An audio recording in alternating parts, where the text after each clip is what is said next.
The first cable had already snapped. 3 kilometers down, in water carrying the memory of glaciers. 20 tons of braided steel drifted into the abyss, a question mark dissolving in ink. 5 hours of work. $32,000 in equipment. Gone. She had not slept in 6 days. The weight of the mission was a physical pressure.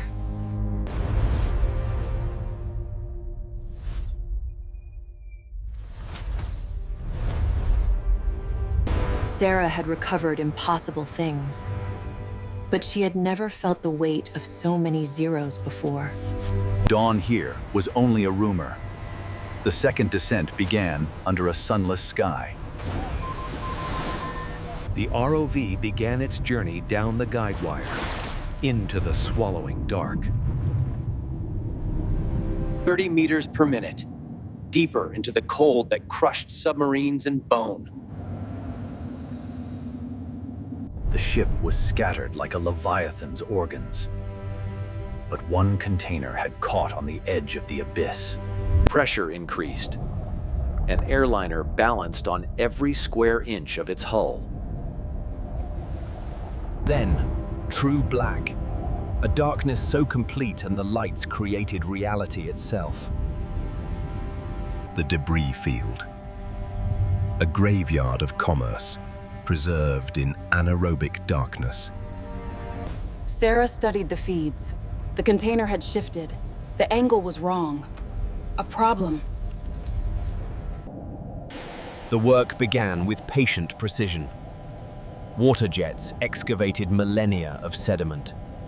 Each cycle took 40 minutes, 8 attachment points to prepare.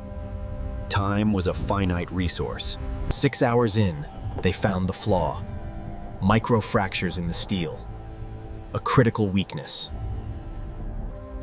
Sarah ran the calculations for 3 hours. The standard lift would tear it apart. The solution was elegant and dangerous. A cradle underneath 20 tons of unstable steel. Excavation beneath the tomb. One shift, and the ROV would be crushed. Life here was pale and blind. A fleeting visitor to their sphere of light. The excavation took 2 days. In darkness, older than human memory. On the 3rd day, the cables were threaded, a web strong enough to lift a tank. Sarah had been awake for 4 hours. The air tasted of ozone and dread. Fuel burned at a sickening rate. A storm was coming.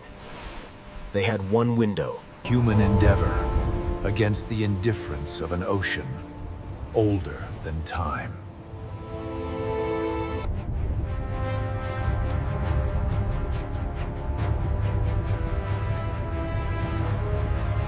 Connection took 2 hours, millimeter precision in the crushing dark.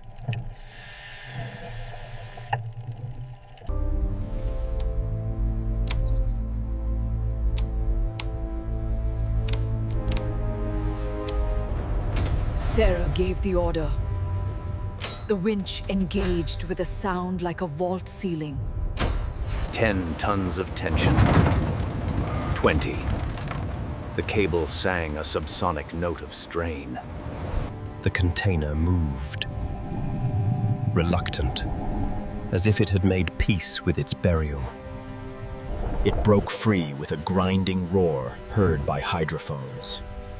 Suspended in a birth cloud of silt. The ascent began. 15 meters per minute. A climb slower than a heartbeat. At 2,000 meters, it began to rotate. A key turning in an invisible lock. The ROV fought the spin, adjusting tensions in a deep-sea dance. A thermocline. The steel contracted in the sudden cold. New stresses, new fears. Microfractures spread. Not critical. Not yet. Sarah ordered the ascent slowed. Night fell above. Below, the climb continued through permanent midnight. 500 meters. A zone of grudging tolerance between the dead and the living. 100 meters. A shadow rising, growing defined. A shape returning to the world. It broke the surface at dawn on the 8th day. Water and light streamed from its skin. The smell hit first. Salt, rust, and the deep, organic breath of the abyss. The A-frame took its weight, swinging the prize over the deck. 20 tons of mystery. Sarah watched. Her hands trembled, not from fear, but from the weight of 8 days of decisions. It settled onto the deck with a final, resonant sound. The ship accepted its new weight. Cleaning began immediately, washing away 2 years of deep-sea history.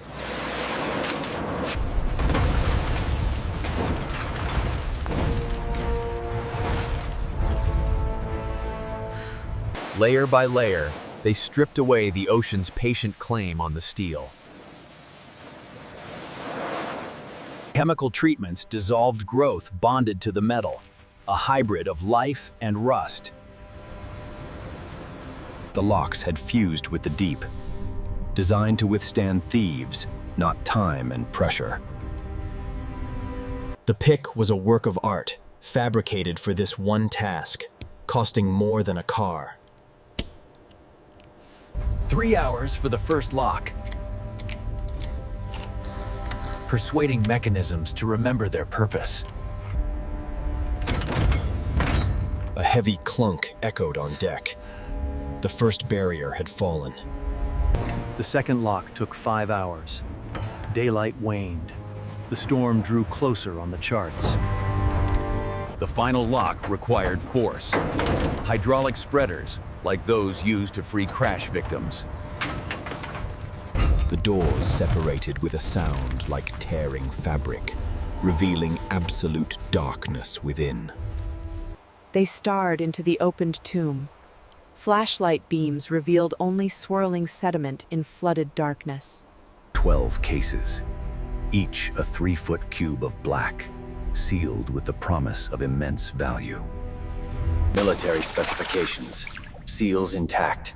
Whatever was inside had remained dry, isolated from the crushing deep. Now, the extraction.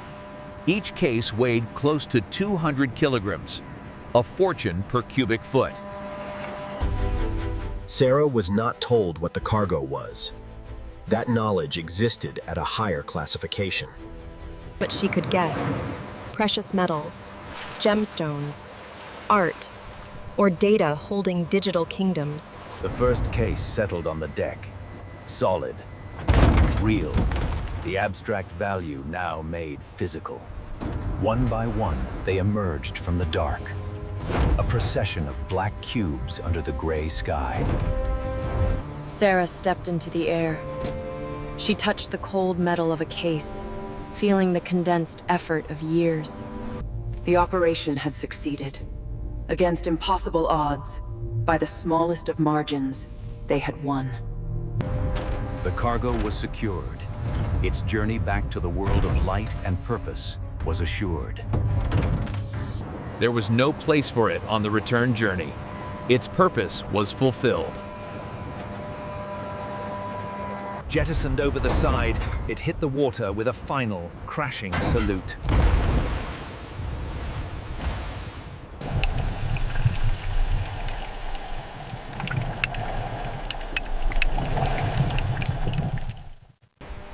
The storm arrived 6 hours later. The ocean reminded them of its true power. The ship began her journey home, riding swells that would have made the recovery impossible. Sarah thought of the physics, the cables that held, the metal that endured, the correct decisions. She pictured the container settling back onto the seabed, among the scattered organs of the Leviathan. Future surveys would see it. A blip, a curiosity. Its epic story already fading into geology. Vast, cold, indifferent, older than memory. And for a moment, they had taken something back from it.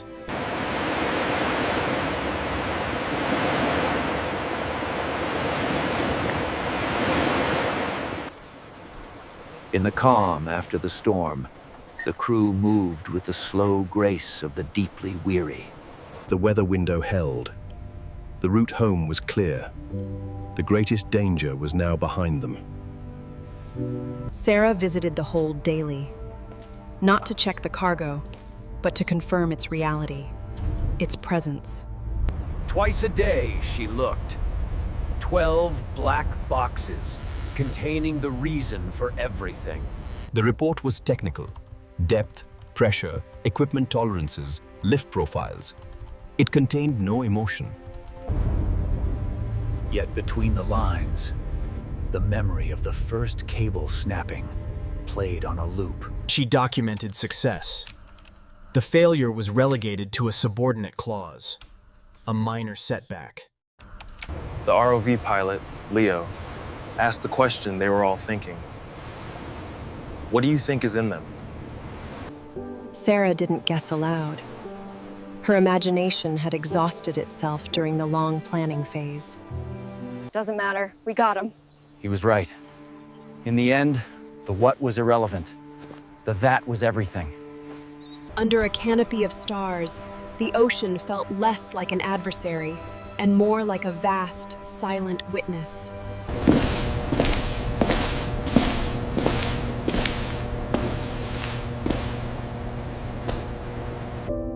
She remembered the exact pressure of her finger on the button. The point of no return. In the dark screen, she saw her own reflection. The engineer who had stared down the abyss. And the abyss, in its way, had starred back, leaving a permanent mark behind her eyes. She left the room in darkness. Some memories were best kept there, with the switched-off machines. The world began to return. First with shipping lanes, then birds, then the faint, smudged line of land. The crew's focus shifted from recovery to return. From the deep sea back to dry land and their lives. Sarah packed the data. Terabytes of sensor logs, video, and calculations. The proof of what they did. A small stone, worn smooth. A tactile anchor to a simpler world. It was over. The stone's work was done. For now. The pilot came aboard, a representative of the regulated world they were re-entering. A reception committee waited on the dock. Men in suits, their interest purely in the contents of the hold. Sarah observed them. These were the voices of the 11 parties. The holders of the classification. Lines were made fast. The Meridian Resolve was home. The deep ocean was now just a memory in her steel. The transfer of custody began immediately. There were no ceremonies, only protocols and paperwork. Sarah waited. Her part was nearly complete. A final debrief, and her contract would be fulfilled. The lead representative introduced herself. Her handshake was firm, her eyes assessing. We appreciate your work, Ms. Venkatesan. The data package, please. Sarah handed it over. 2 years of planning, 8 days of extremity, condensed into a portable drive. The cases were inspected, logged, and prepared for their next journey to a high-security facility inland. Sarah watched them go. Each case, a world of value and secret purpose, leaving her care forever. The crew disbanded. The intense, focused unit of the last week dissolving into individuals once more.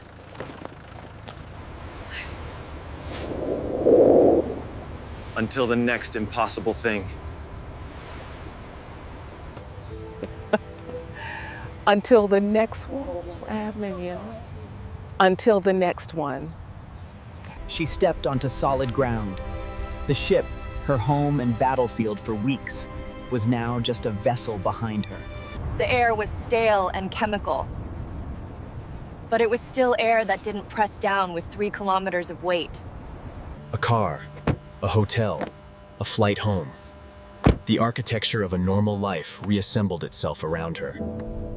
She took one last look. A chapter was closing in the rearview mirror.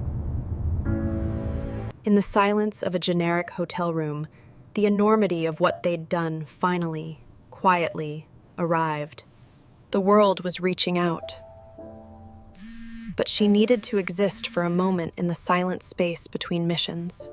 The memories played not as stress, but as data. A sequence of solved problems and overcome forces. The transition was complete. Engineer Sarah Venkatesan was back online. The mission was a success. 3 weeks later, the news broke. The secret was out. The cargo had a name.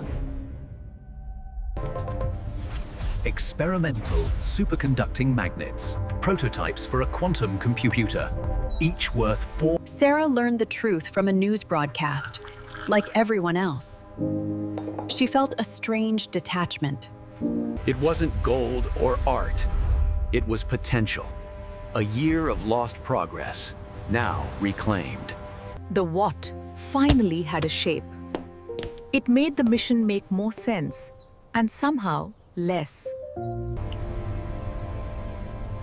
A transcription for this video is provided in the prompt as a voiceover and dialogue. Her mind, almost against her will, began mapping the new challenge. Assessing the pressures, the variables. She placed the stone on the sill. Its work was done. For now. A talisman for a completed journey. Time moved on land in light and shadow, not in the eternal midnight of the abyss.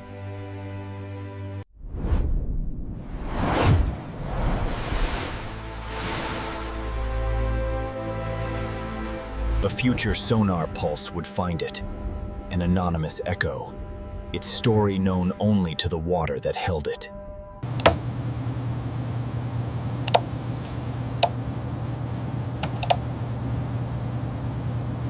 The new problem unfolded on her screen. A different kind of tether. A different kind of depth. 3,500 meters. New pressures, new currents. A fresh set of impossible variables. Fatigue was a familiar companion. But now it was the fatigue of possibility, not desperation.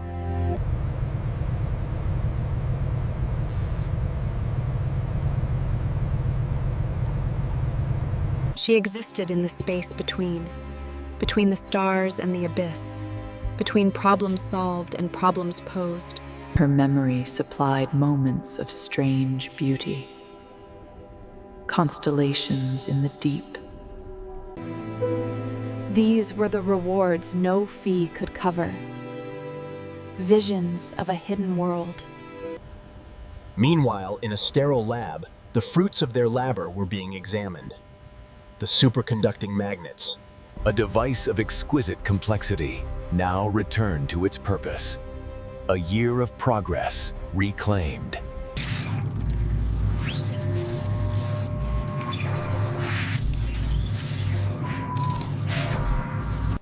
Sarah scanned the report.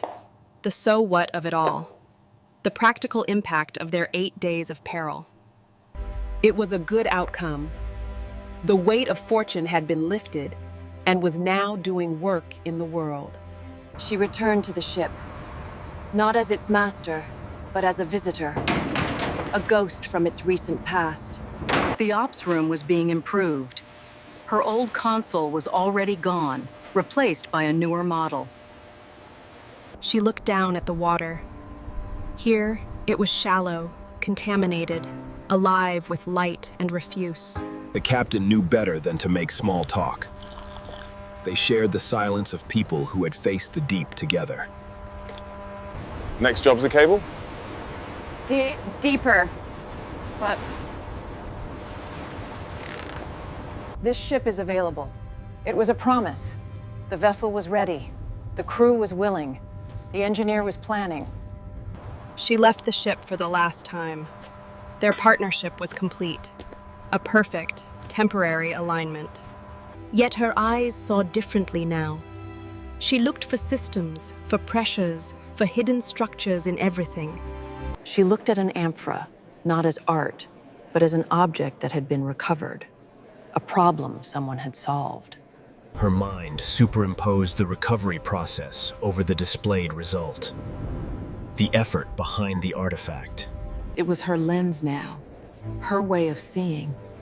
The world was full of recovered things. Most people just didn't know it. A new set of coordinates, a new set of risks, a new price tag.